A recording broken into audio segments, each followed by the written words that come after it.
Hi, let's talk about anxiety, some of the underlying root causes, and what you can do in an all-natural way to help yourself with anxiety if you're struggling with that. The first thing that I unpack with people when they're looking for anxiety root causes is I do a deep dive on their thyroid.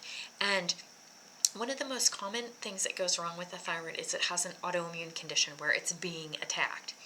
If this is happening and we have an autoimmune breakdown of the thyroid gland, as the gland is breaking down, extra thyroid hormone gets released into the bloodstream. This little shot of thyroid hormone can make you feel anxious. It can make your heart feel like it's skipping a beat or palpitating. It just speeds everything up. So even though you're thinking, I'm diagnosed with a slow thyroid or hypothyroidism, why is this making me feel the opposite? Like I'm having the symptoms of a hyperthyroid, and one of those is anxiety. So I see that. The other thing is, let's talk about nutrient deficiencies, and specifically B vitamins, B6. B6 is a precursor to make tryptophan, which is a building block for the neurotransmitter serotonin. So could it be just something as simple as you don't have enough B vitamins? Under chronic stress, you're losing B vitamins faster than an ideal situation. So just that's a pretty common one as well. And then something along this lines is gut dysfunction.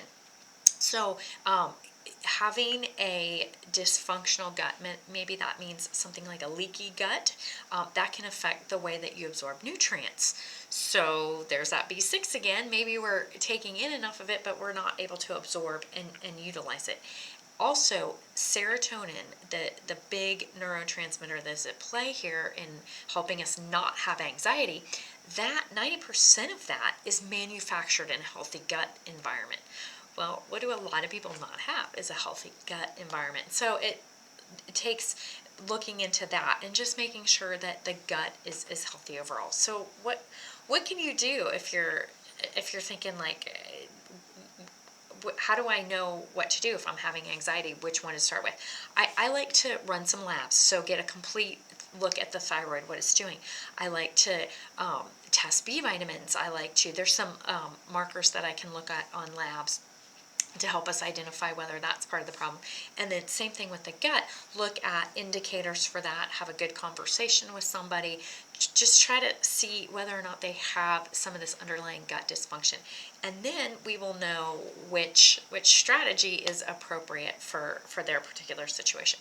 But anyway, I hope you found that helpful. I find a lot of people are struggling with anxiety and they had no idea that one of those three things might be an issue for them, and if it is, that is it's a good place to start looking at those root cause things.